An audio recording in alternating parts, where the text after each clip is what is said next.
Wow, I look really gray and old in this lighting. Fantastic.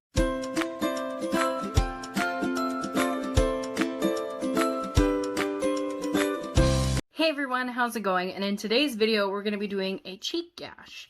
Now, what you're going to be needing is a detailed brush, like so, medium detailed brush. Not the small one you can, but what I personally like to use is a medium detailed brush for size of gash.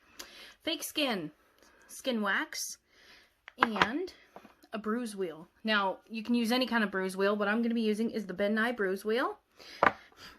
Excuse me, got a hair. Let's get to it. One thing I forgot to mention completely is it's going to be crucial with using wax, because wax tends to get sticky once you put it on. Setting powder. I'm going to be using the translucent Maron setting powder, but you can use any setting powder. It could be drugstore, CoverGirl, it could be LA Colors, it could be Jeffree Star, it could be any other guru you like to follow, or whoever you really look up to, or just whatever you enjoy using. It don't matter, as long as it's translucent setting powder, right? So you want it to blend in with the skin, so we're going to use that. Yay! I honestly have no idea what that was before, but I will never do it again. Yay! No thanks.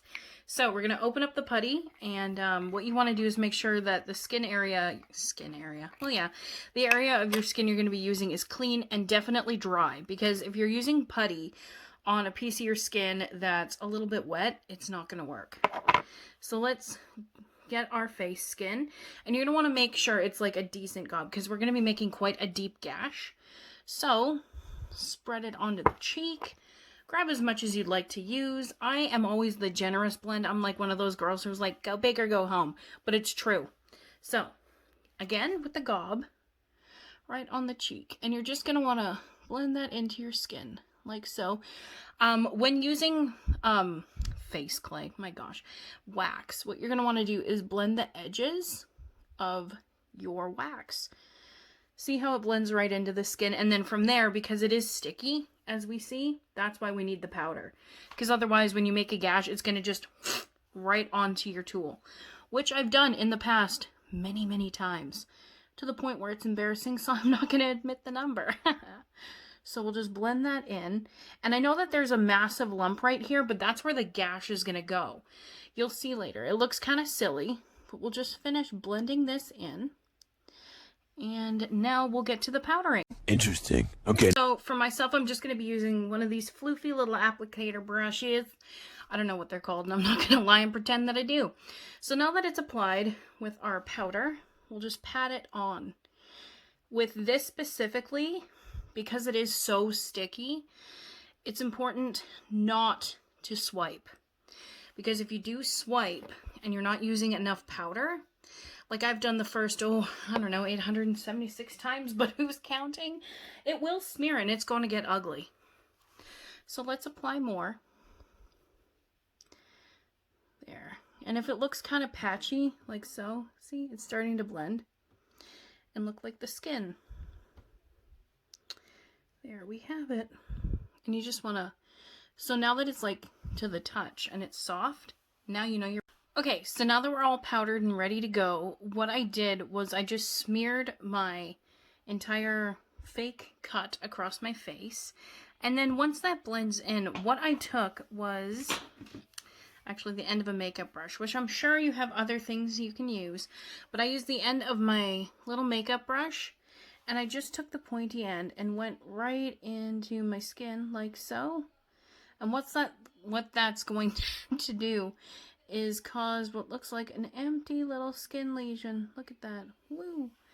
And I mean, it looks pretty cool already. So now what we're going to do is my favorite thing. And like a Christmas tree, we are going to decorate. Okay, so what I'm going to be using today is the Maron Face Paint Makeup Palette, and I'm going to be using the black color. Now, you can use, like, eyeshadow, but make sure it's very pigmented, and make sure you're going to use the color black, because when you have a lesion like so, in actuality, it's not bright red, it's deep red, because it's a deep cut. In real human flesh, wow, I sound like a psychopath, real human blood. There we go. Still creepy. Anyway, we're going to take our medium-sized our medium-sized brush. And like I am just literally showing without describing, you're going to want to get the tip quite packed and full of your makeup. And now that it's on the brush, we're going to go into our gash. Oops, don't do that. And you're just going to want to lightly color the area. Like so. And feel free to use as much as you like. I myself like to go like real heavy into makeup like this, because it's a lot more fun to play with when you're trying to add more detail. So yeah, you're just going to want to do this.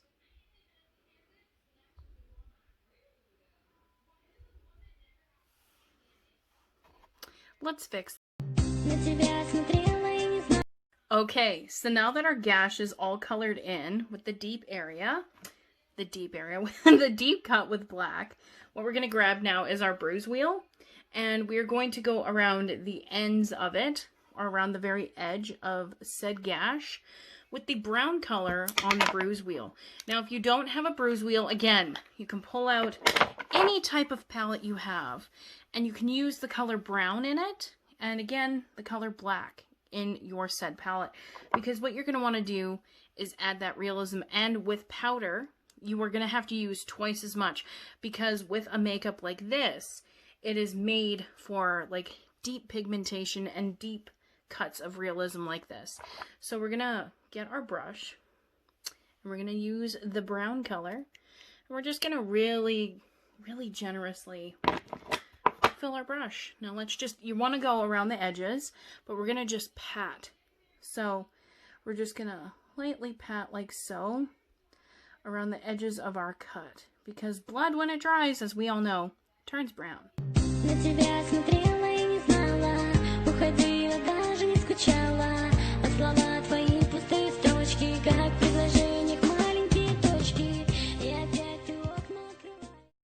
Okay, so now we have our entire cut patted with brown.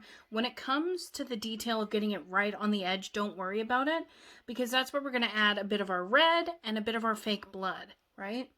And as it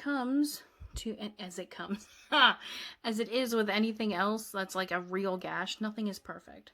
So what I'd like to do now is use my handy dandy fingy. Yes, I say fingy. And I'm just going to pat around the skin area, just to add a realism to a realism, you know what I mean, a realistic touch to said gash. Because real gashes do not look pretty. I don't know why I'm singing, but you're welcome. No. Nobody asked for that. So now we're going to open our bruise wheel again, and we're going to just use the red color very lightly around the very edge. Now this is where the precision around the very edge of the cut becomes quite important. So after you generously gob the brush that is now very dirty. Oh, that was pervy. Anyway, we're going to use the flat angle of the brush that's like right around here, and we're going to want to see, imagine this is the cut. Pat, pat, pat. Now that I've ruined that, I'm going to add more. Anywho, so that's what I like to do. I'll show you in just a second, because if you're like me, you're a visual learner. You can tell me a million times, but I need to see it happen. So like so. Right around the edge of the cut. And it doesn't seem like much, but in the end of it all, it will make a huge impact.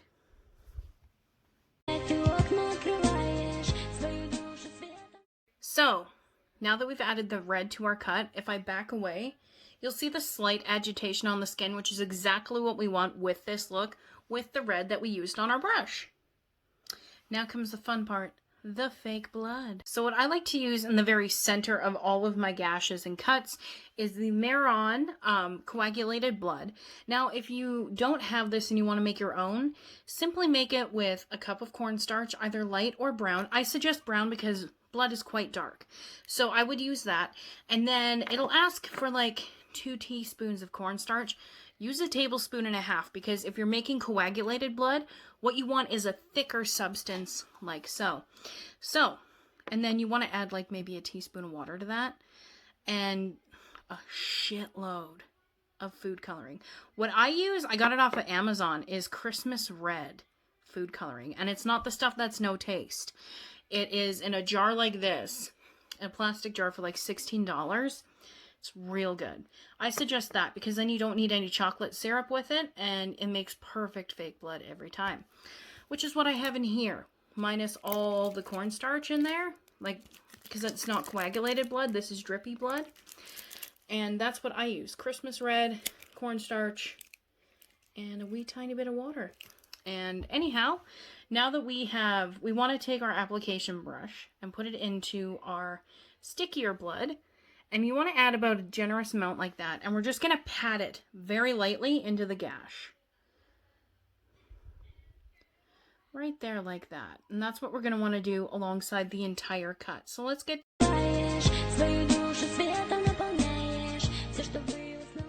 So, now that we have added our fake blood like so, what I'm going to be using now is my more liquid blood. Now, if you don't have the edible stuff, what you can also use, and you can buy it anywhere, it doesn't have to be Maron, is squirt blood or stage blood. And what you're going to want to do, what we are doing, is we're going to just take a little bit and let it drag down the cut, you know, but also change your shirt because, you know, you don't want it to stay in a nice shirt. Now, if you're like me and you live with a huge amount of tank tops, that's what I put mine into. Mine. You know what? We'll just put that. All right, so I'll stop preaching at you like a mother and, you know, wear whatever shirt you want. Generously now we're going to add our runnier blood and you're going to want to really coat your entire brush with the blood and just let it drip down the cut. And you'll feel it. You'll feel it. And what I'm going to do is add like at least 2 or 3 gobs. Because if you really were cut this deep, it's not going to have like one trickle of blood. It's going to be like really messed up. Like it wouldn't be a generous little injury. You know what I'm saying? So we're just going to add that to this. And we're going for the realism. I live for realism. When it comes to gore makeup like this, I live for realism. But that's just me. Everybody's different. And there you have it. Ooh. Oh, it's dripping down, Hagar. And there you have it, gang. I'm never doing that again. And there you have it, though. That's today's look of doing a simple gash. It looks fake, yet real. Spookiness. And from afar, I mean, it can really pass as something legitimate. I'm going to go freak out my parents. I hope you guys have a great day. And yes, I'm that bitch who scares parents. Have a great day, guys. See you in the next video. Hopefully, maybe, perhaps. Leave a like if you enjoyed this video, and leave a comment. What other things do you want me to showcase? More blood and guts? Or something a little more fancy? Let me know. See you in the next video, guys, and cut!